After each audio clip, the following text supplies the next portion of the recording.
Bienvenue tout le monde. Je suis très heureux d'être là avec vous ce matin pour célébrer Jésus-Christ. Nous sommes là pour louer notre Dieu, pour apprendre de sa parole et pour prier les uns pour les autres. J'espère que ça va vous encourager comme ça. C'est un grand encouragement pour moi. Cette semaine, j'ai parlé avec plusieurs personnes, soit par téléphone, soit par texto, soit par Zoom, et j'ai entendu presque toujours les mêmes choses. Que ça devienne long, que ça devienne lourd, que ce deuxième confinement, même si c'est moins restrictif que le premier, est difficile. J'ai parlé avec une amie qui me disait « les jours sont longs ». Une autre qui me dit « j'ai du mal à trouver le bonheur ». Mes amis, j'ai la bonne nouvelle pour vous. C'est que malgré nos circonstances, nous pouvons trouver le bonheur. Parce qu'il est un grand Dieu qui nous aime et il a fait un pas pour nous d'être en paix avec lui et réconciliés avec lui malgré tout ce qu'on n'a jamais fait ou tout ce qu'on ne va jamais faire. Si vous avez mis votre foi en Jésus-Christ, donc malgré les circonstances qui arrivent dans le monde et malgré les circonstances dans ta vie personnelle, vous êtes en paix avec Dieu. Vous avez un Père Céleste qui t'aime et qui a fait tellement de bonnes choses pour toi, d'avoir une relation avec lui. Ça, c'est une source de la joie malgré tout ce qui se passe autour de nous. Donc, ce matin, je veux juste vous encourager et vous rappeler que nous avons la paix avec Dieu par Jésus-Christ. Et ça c'est une raison pour la joie malgré tout. Je voudrais partager avec vous un verset que j'ai étudié cette semaine qui me faisait beaucoup de bien. Il vient de le livre de Romains, chapitre 5. Ainsi donc, déclarés justes sur la base de la foi, nous avons la paix avec Dieu par l'intermédiaire de notre Seigneur Jésus-Christ. C'est aussi par son intermédiaire que nous avons accès par la foi à cette grâce, dans laquelle nous tenons ferme et nous plaçons notre fierté dans l'espérance de prendre part à la gloire de Dieu. Bien plus, nous sommes fiers même de nos détresses, sachant que la détresse produit la persévérance, la victoire dans l'épreuve, et la victoire dans l'épreuve, l'espérance. Or, cette espérance ne trompe pas, parce que l'amour de Dieu est déversé dans notre cœur par le Saint-Esprit qui nous a été donné. Nous avons l'espérance de prendre part à la gloire de Dieu. Ça, c'est une raison pour la joie. Je vous invite à chanter avec moi, tous ensemble, pour célébrer ce que Jésus a fait, pour célébrer cette paix que nous avons avec Dieu par la grâce qu'il nous a donnée. Chantons.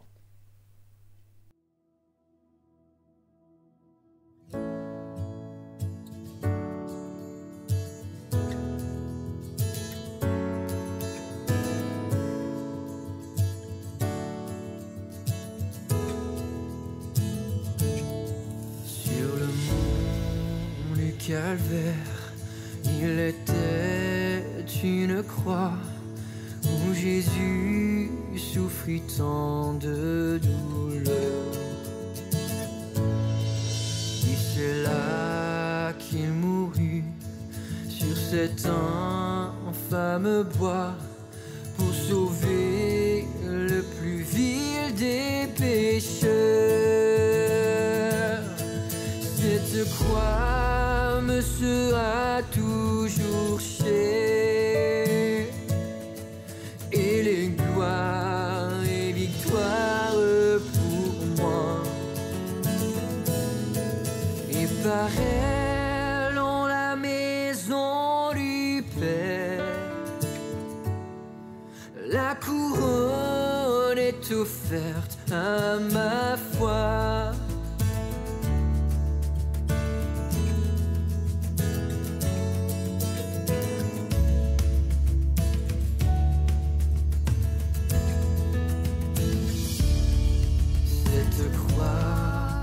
Jésus, demandé, jeté, a pour moi le plus grand des attraits. C'est là que l'agneau sang, mon sauveur, a porté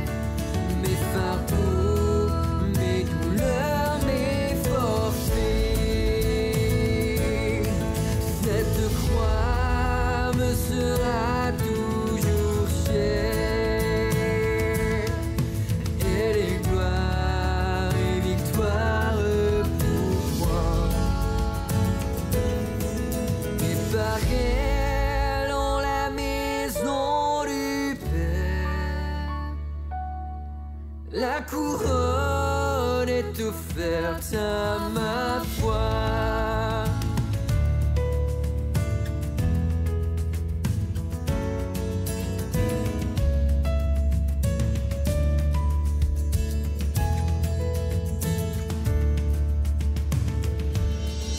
Sur la croix où Jésus versa pour nous son sang, je contemple ébloui sa beauté.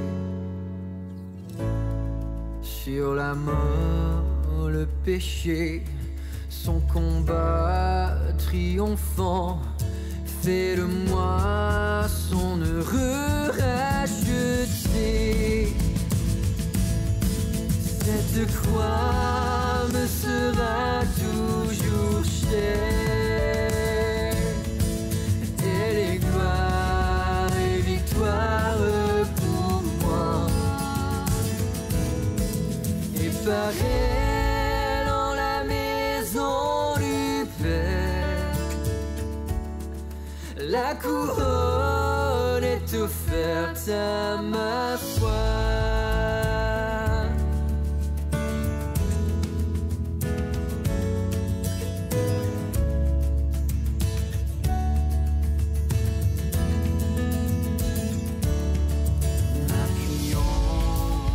Avec foi sur la croix de Jésus, son opprobre je veux le porter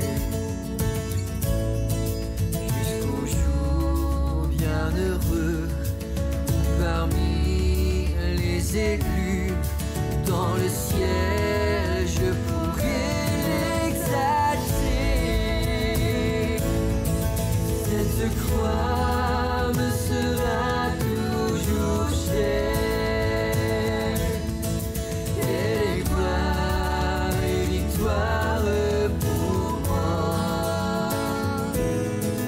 Et par elle dans la maison du Père, la couronne est offerte à ma foi.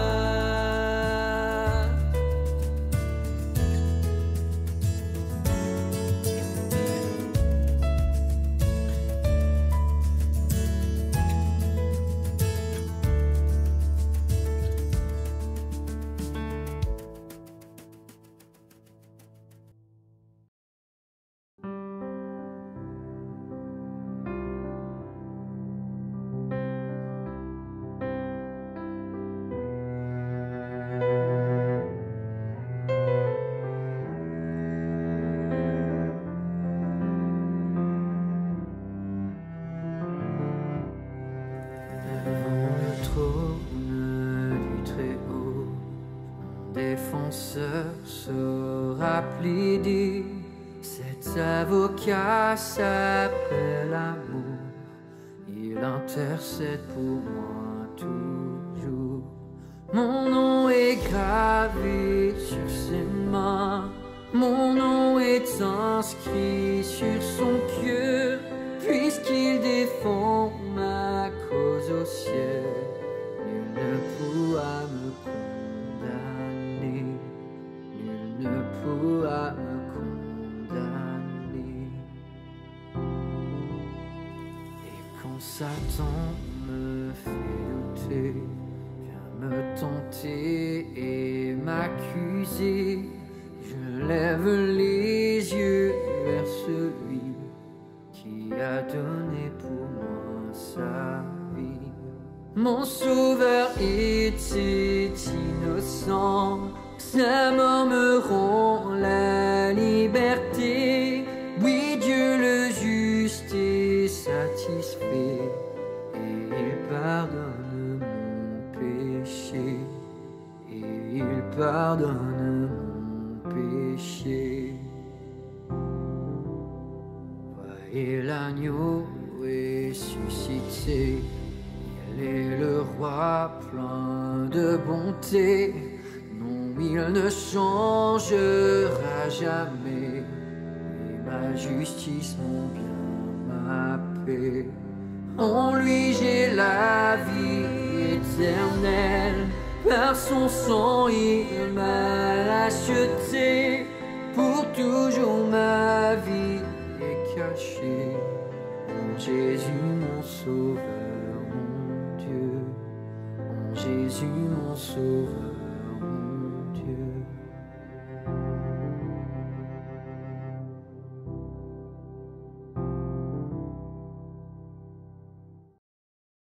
Maintenant, je vous invite dans un temps de prière. Je vous invite de prier en remerciant Dieu pour ce qu'il a fait. Dire merci à Jésus pour cette réconciliation que nous avons avec lui. Merci pour la grâce qu'il nous a accordée.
Avant de passer dans un deuxième temps de prière, nous allons chanter Seigneur, attire.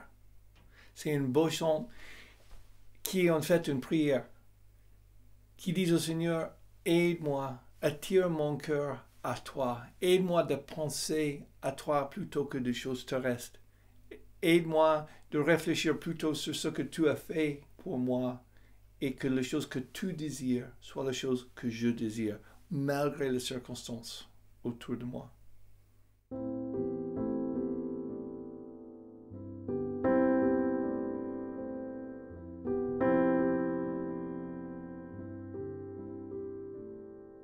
Seigneur, attire mon cœur à toi.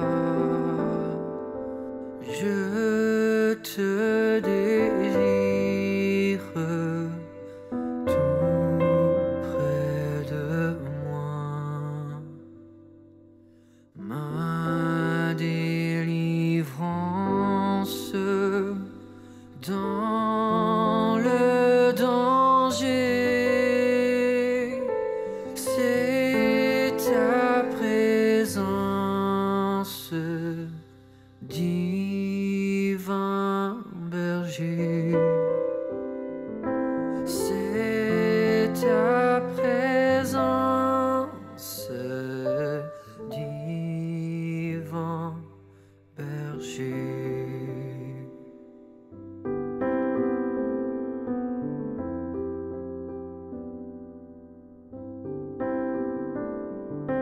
Par ta puissance, brise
Pendant des siècles, nous avons vécu dans l'obscurité.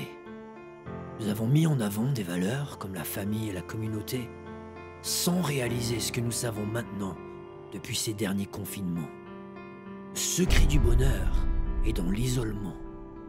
Nous pensions autrefois qu'il fallait être plusieurs pour partager l'apéro. Maintenant, nous savons que seuls nous pouvons très bien y arriver. Nous pensions que se retrouver pour faire des cadeaux était important. Maintenant, nous savons que nous n'avons pas besoin des autres pour se faire nous-mêmes des cadeaux. Nous avons travaillé pendant des décennies pour révolutionner la technologie. Et nous connaissons finalement la liberté digitale, ce qu'on peut faire seul et sans limite. Plus besoin de vrais amis, nous pouvons avoir des amis virtuels. Plus besoin de rechercher le sens de la vie. La télévision, qui ne dit jamais rien de faux, nous nourrit. L'isolement, c'est la vraie liberté. Une étude a révélé que dans un monde comme le nôtre, avec tellement de bruit et de tumulte, l'isolement est très sain, au moins les 30 premières secondes. Hyper connecté et hyper isolé, n'est-ce pas la caractérisation de nos relations aujourd'hui, avec les réseaux sociaux notamment, Facebook, 2,4 milliards d'utilisateurs, 6 profils nouveaux se créent chaque seconde, soit 500 000 chaque jour. C'est extraordinaire et ces profils ont en moyenne 338 amis. Nous avons beaucoup d'amis et en même temps une immense solitude.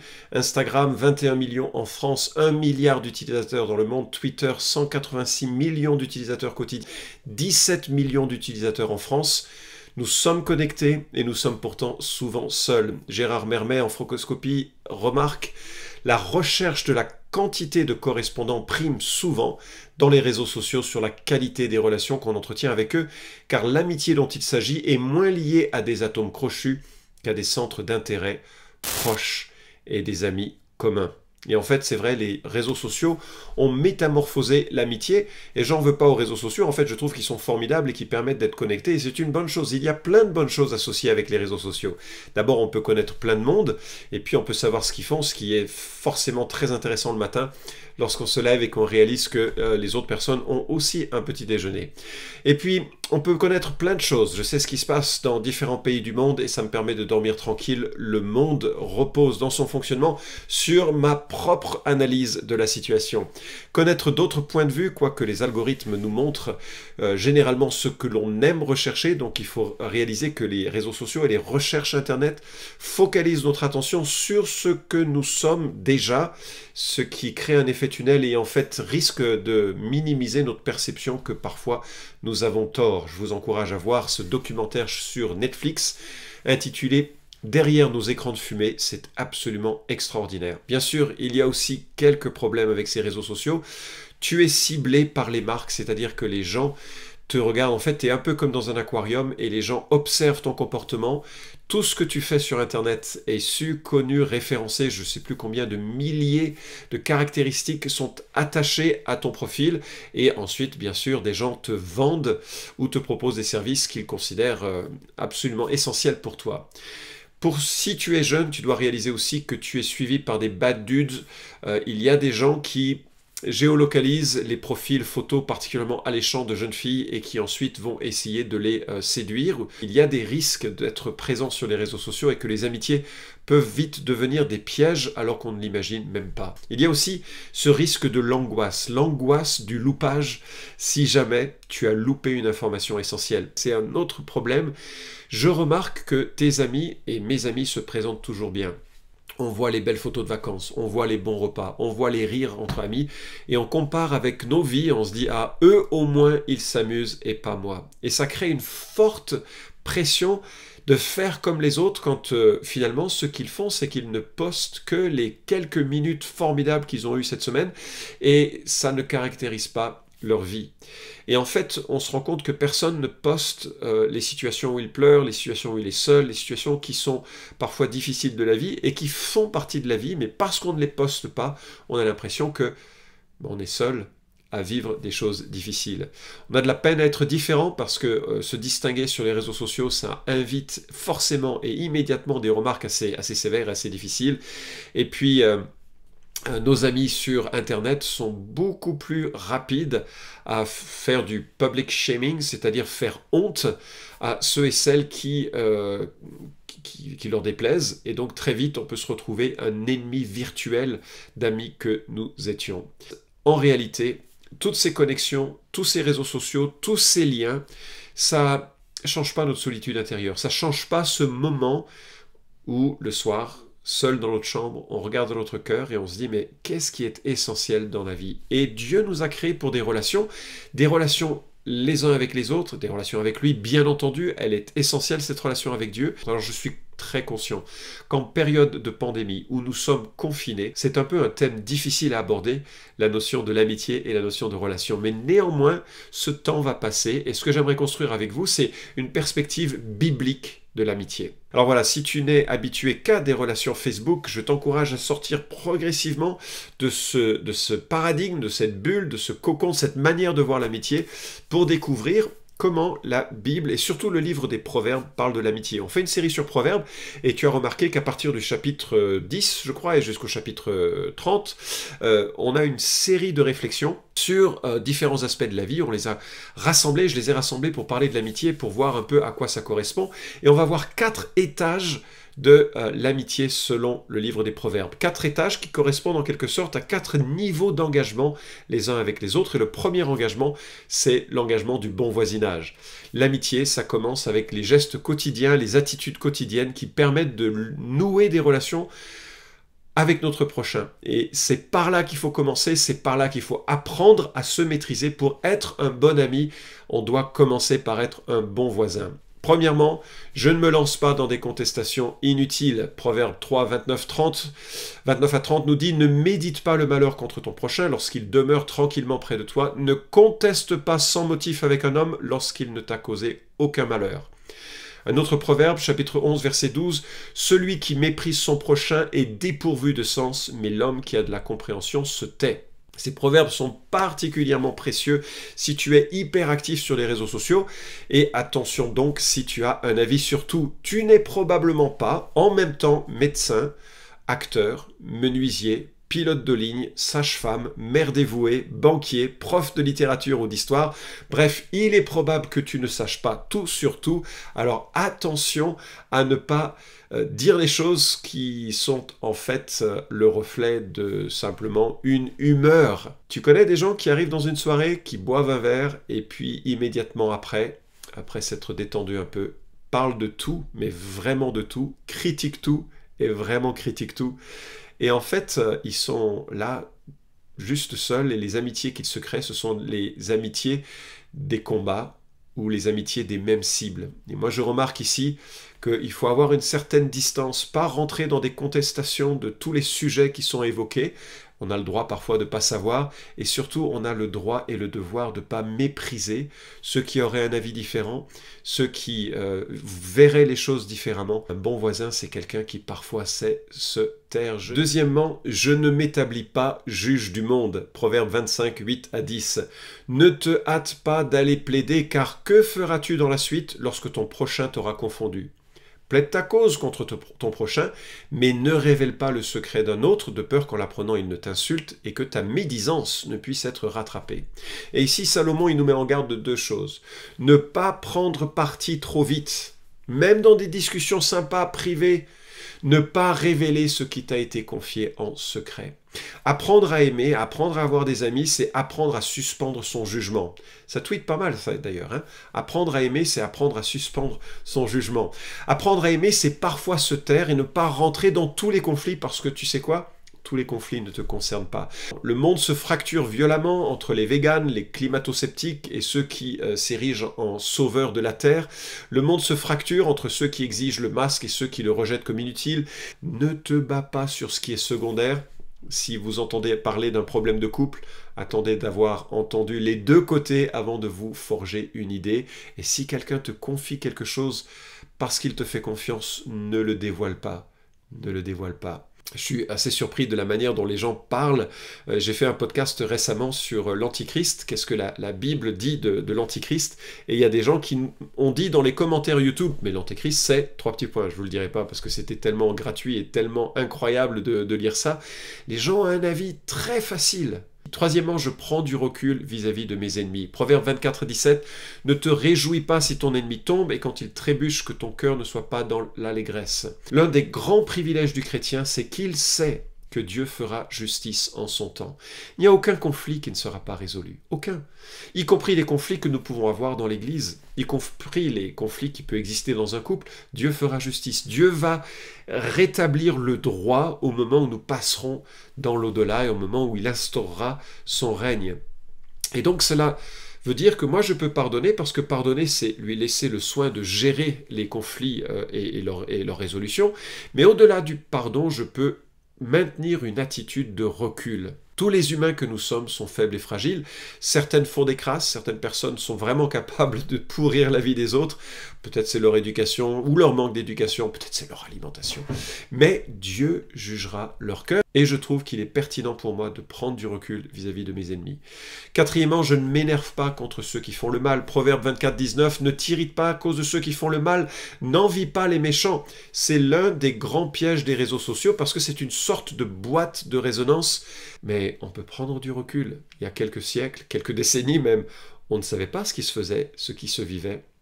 Et c'est pas bon pour le cœur d'être constamment impliqué dans les méchancetés des autres. Cinquièmement, je vise la générosité active et concrète.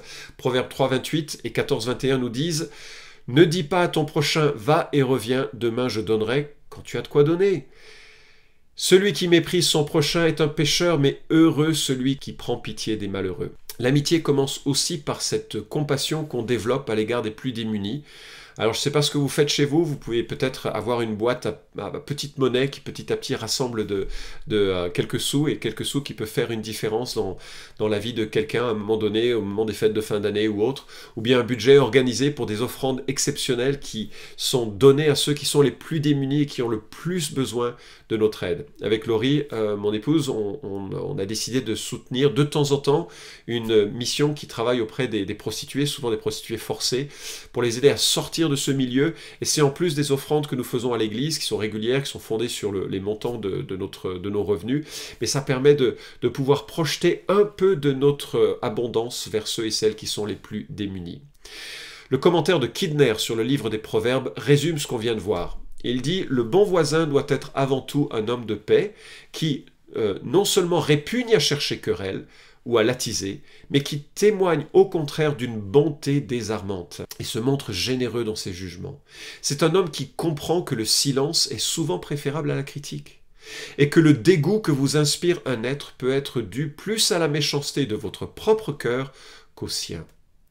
Mais la bonté du bon voisin ne doit pas dégénérer en sentimentalisme. Il doit être capable de garder ses distances vis-à-vis de certains indésirables et de refuser une transaction peu sage avec la même promptitude qu'il mettrait à accepter une demande injustifiée. Alors, point d'application. Est-ce que vous avez besoin de corriger une manière d'être dans votre voisinage, réseaux sociaux ou présentiels? Notez-le.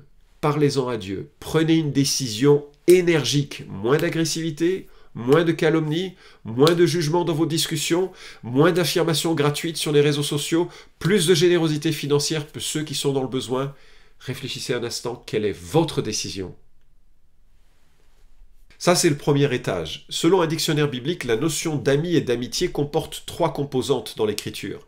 Il existe également 3 niveaux de signification. L'amitié en tant qu'association uniquement, l'amitié en tant qu'association plus la loyauté, et l'amitié en tant qu'association plus la loyauté plus l'affection. Et c'est en quelque sorte les 2e, 3e et 4e étages de l'amitié que j'aimerais que nous voyions ensemble. Donc, 2e grande catégorie d'amitié, l'amitié de fréquentation. L'amitié exige une fréquentation, on ne peut pas être ami si on ne passe pas un minimum de temps avec ses amis. 6e principe, donc, un ami s'inquiète des chemins de son ami. Chapitre 12, verset 26 nous dit « Le juste est un guide pour son compagnon, mais la voie des méchants les égare. » Cela renforce le point précédent. Je ne peux savoir si un copain dérape que si je passe du temps avec lui et que je sais quel chemin il emprunte. Je sais le repérer sur la carte. Ça exige une certaine fréquentation. 7e principe, un ami fait grandir son ami. Proverbe 27, 17, le fer aiguise le fer, ainsi un homme aiguise la personnalité de son prochain. Et ça peut avoir lieu que si on passe du temps ensemble, si on échange sur des situations personnelles, professionnelles, familiales, spirituelles. C'est un peu comme si je permettais à quelqu'un de sculpter mon âme et moi, je me permettais aussi de le sculpter. Quelques remarques bien placées, quelques expressions d'affection. Kidner le dit, une véritable amitié devrait comporter ces deux éléments, l'un sécurisant et l'autre vivifiant. Un ami, c'est quelqu'un qui va vraiment vous encourager, qui va vraiment vous dire que vous comptez pour lui ou pour elle, et ça c'est précieux. Et en même temps, qui ne se privera pas de dire parfois les choses que l'on a besoin d'entendre, parce que on a besoin les uns des autres. 8e, un ami n'abuse pas de son ami. Proverbe 25, 17, mets rarement le pied dans la maison de ton prochain, de peur qu'il ne soit rassasié de toi et qu'il ne te haïsse.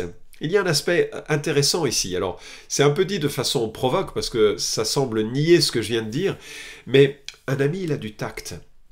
Les amis qui abusent, ça existe aussi, et l'amitié, c'est une alliance, ce n'est pas une fusion.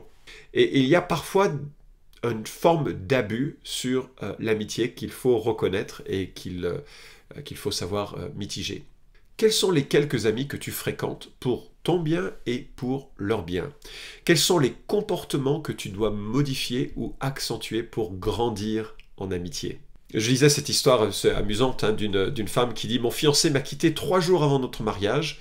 Maintenant, chaque année, à l'anniversaire du jour où j'aurais été marié, ma meilleure amie m'envoie par SMS une photo hilarante et complètement inappropriée, me rappelant que j'ai évité une balle. Son humour rend une dure journée plus agréable. » C'est une amitié qui montre une fréquentation, qui montre ce tissage à la vie d'un autre. 3e étage de l'amitié, l'amitié de loyauté. C'est le 3e niveau et c'est un niveau un petit peu plus engageant, c'est un niveau où on est vraiment connecté à quelqu'un et qu'on va rester loyal à cette personne avec ce proverbe magnifique, 17-17, l'ami aime en tout temps et un frère est là pour aider dans la détresse.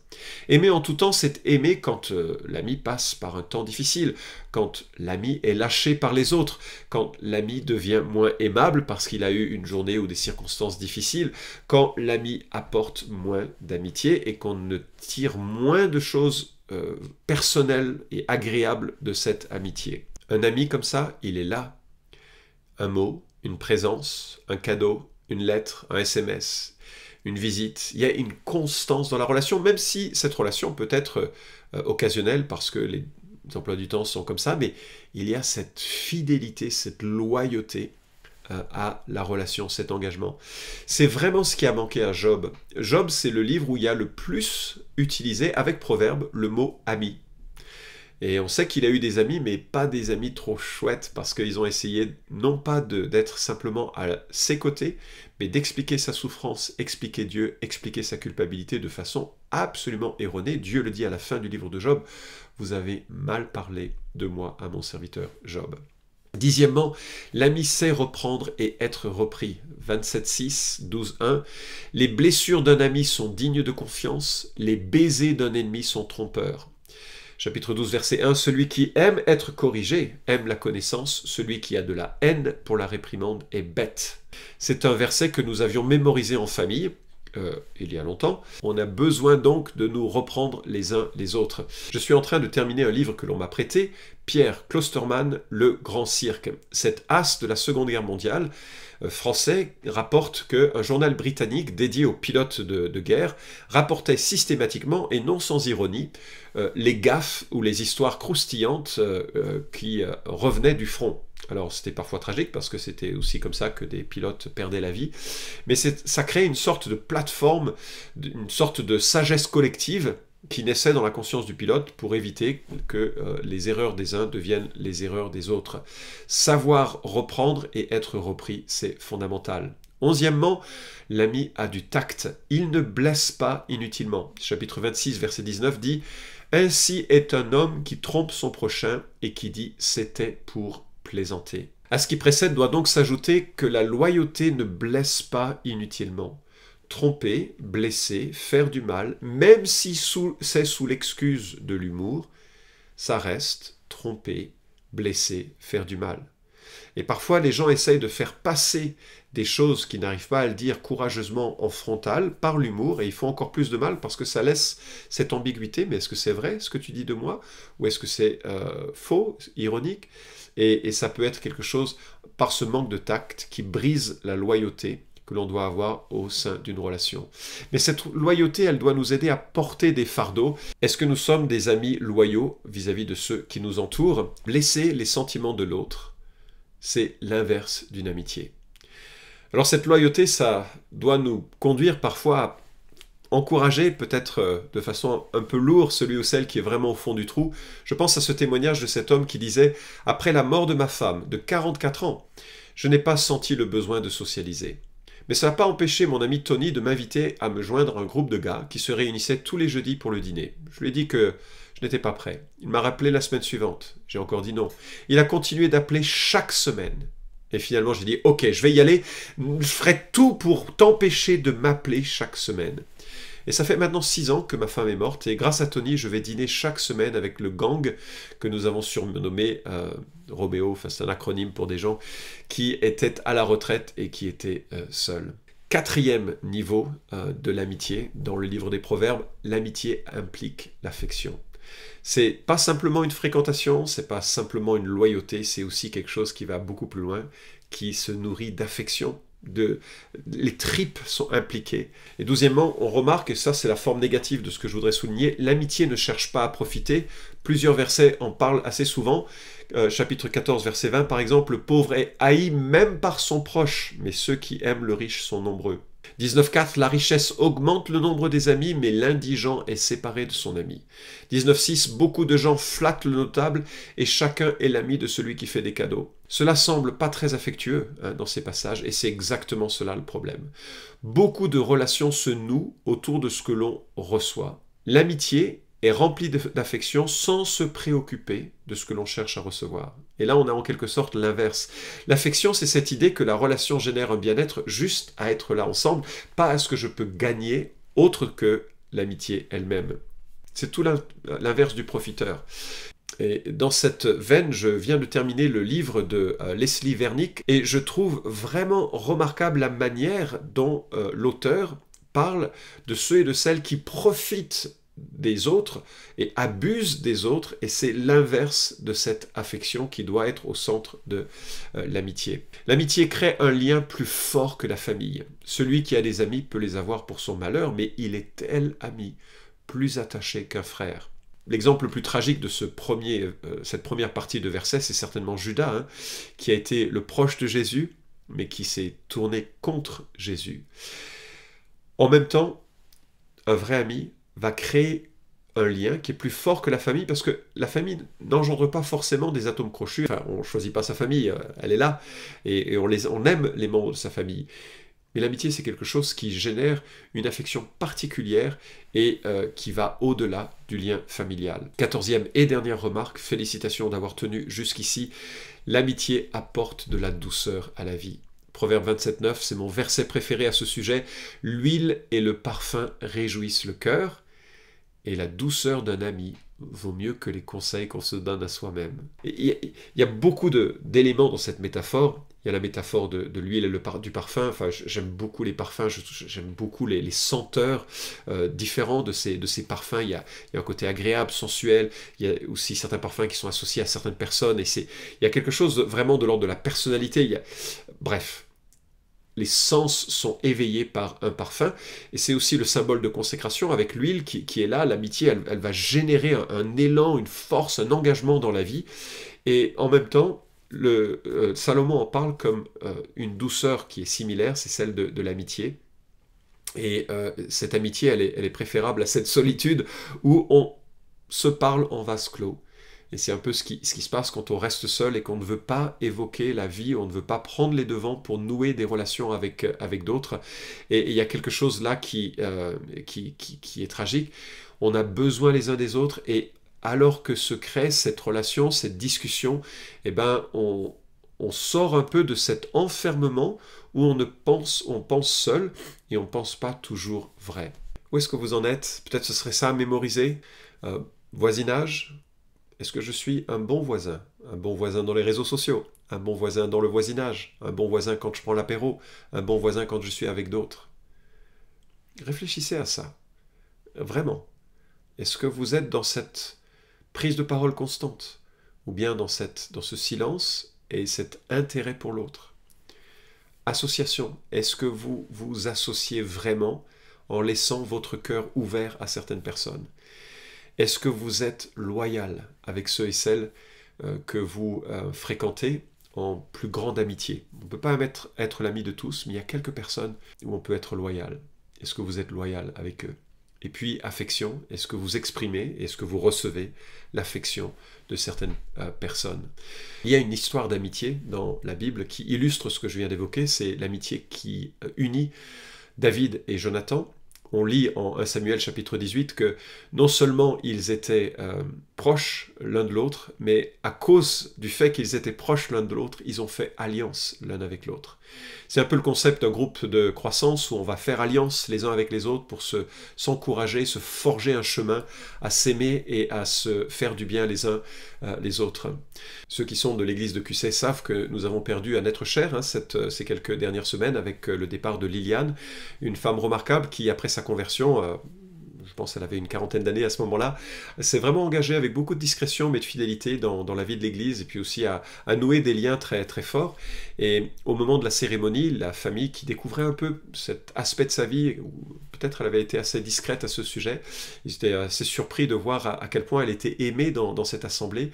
Et il y a eu ce commentaire absolument touchant d'un membre de sa famille qui a conclu « Elle avait des amis formidables ». Et chapeau bas à l'Église qui a su exprimer cette amitié auprès de cette femme et qui le renvoyait bien entendu, c'était une femme qui était aimante, mais je trouve que c'est le plus beau compliment qu'on puisse faire d'une église et de quelqu'un dans l'église, elle avait des amis formidables. Et j'espère que c'est ce que nous pouvons vivre, à la fois être au bénéfice de l'amitié d'autres et à la fois exprimer cette amitié auprès des autres. Alors très concrètement, l'amitié, c'est quand même le visage et les yeux. Si on rentre d'une journée de travail, alors que ce soit d'un télétravail et d'heures sur Zoom pendant toute la journée, mais si on rentre avec un visage fermé, on ne communique pas de l'amitié. C'est le visage et les yeux que l'on a quand on rencontre quelqu'un. Alors bien sûr, je dis le visage, aujourd'hui il est masqué par les masques, et il faut peut-être accentuer les petits plissements des yeux quand on sourit, mais il s'agit de communiquer de façon visuelle. C'est aussi la parole et le ton, la manière dont on parle, la tonalité qu'on utilise, l'attention que l'on donne, c'est très concret ces choses-là. Et enfin, les gestes et l'attitude, c'est quelque chose qui doit se voir par l'attitude que l'on a, par les gestes que l'on fait. Si je communique de la défiance, de l'agressivité, de l'impatience, et je le confesse, c'est souvent mon cas, eh bien on communique quelque chose qui dit l'inverse que ce que nous voulons communiquer. Et tout ceci se fonde sur une réalité qui est l'amitié de Dieu. Jean chapitre 15 nous dit « Voici mon commandement, aimez-vous les uns les autres comme je vous ai aimés. Il n'y a pour personne de plus grand amour que de donner sa vie pour ses amis. Vous êtes mes amis si vous faites ce que je vous commande. Je ne vous appelle plus serviteur parce que le serviteur ne sait pas ce que fait son maître.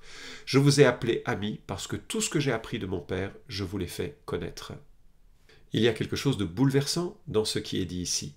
Christ est mort pour ses amis.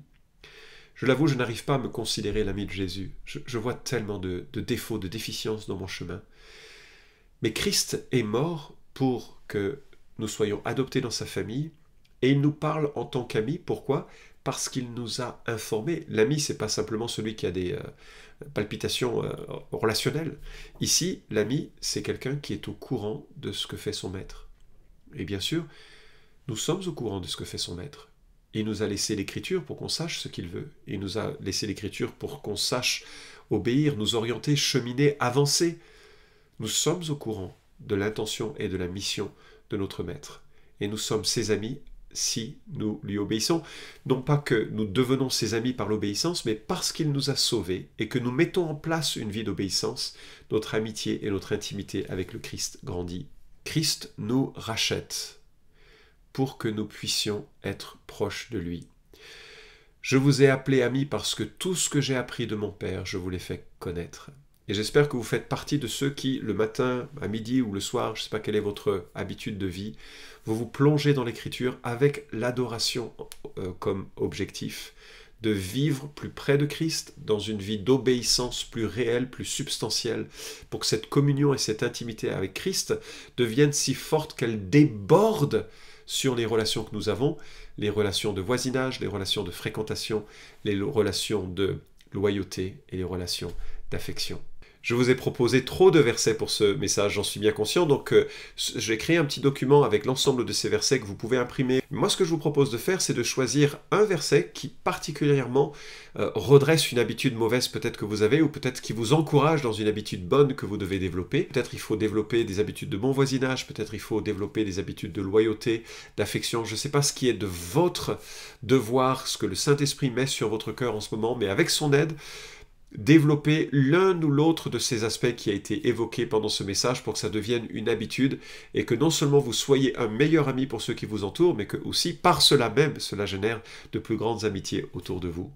Dieu et Père, je prie pour que notre intimité avec toi grandisse par Jésus-Christ, par la présence du Saint-Esprit, illumine les yeux de notre cœur pour que nous puissions comprendre tous les trésors qui sont associés à la vie chrétienne et que de là naisse une intimité, une amitié avec ceux et celles qui nous entourent, qui soit si forte.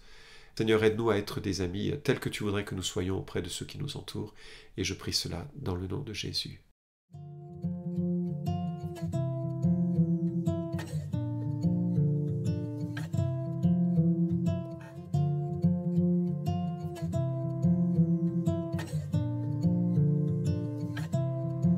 Jésus qui est ma sagesse, il éclaire mon chemin et je marche en ma faiblesse, conduit par sa sûrement.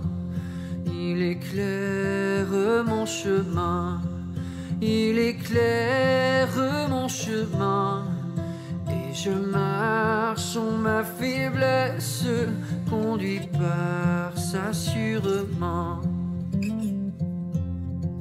Jésus qui est ma justice, son sang a coulé pour moi. Je trouve en son sacrifice paix et pardon par la foi. Son sang a coulé pour moi. Son sang a coulé pour moi. Je trouve en son sacrifice paix et pardon par la foi. Jésus-Christ me sanctifie, au divin s'est attaché. Je reçois de lui la vie qui m'a franchi du péché. À toi Jésus attaché, à toi Jésus attaché. Je reçois de toi la vie qui m'a franchi du péché. Jésus en payant ma dette, à grand prix m'a acheté. Près de lui ma place est prête au ciel pour l'éternité. Jésus tu m'as acheté, Jésus tu m'as acheté. Et déjà ma place est prête au ciel pour l'éternité.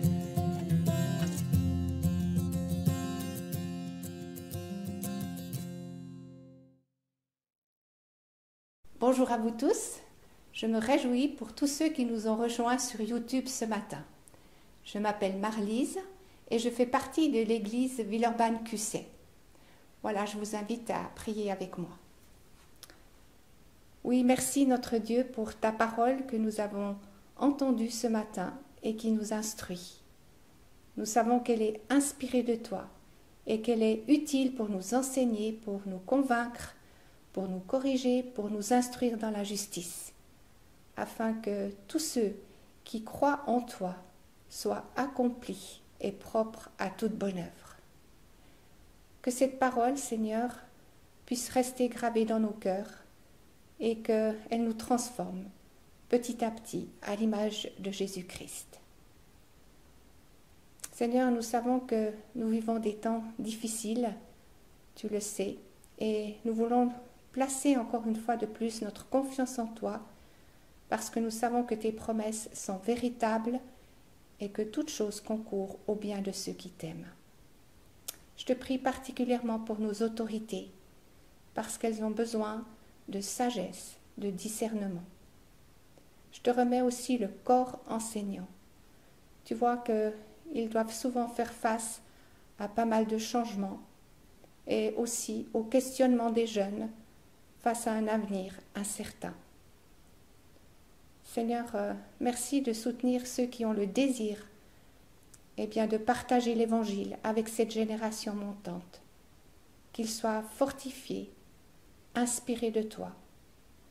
Merci de soutenir aussi les parents dans l'éducation qu'ils apportent à leurs enfants.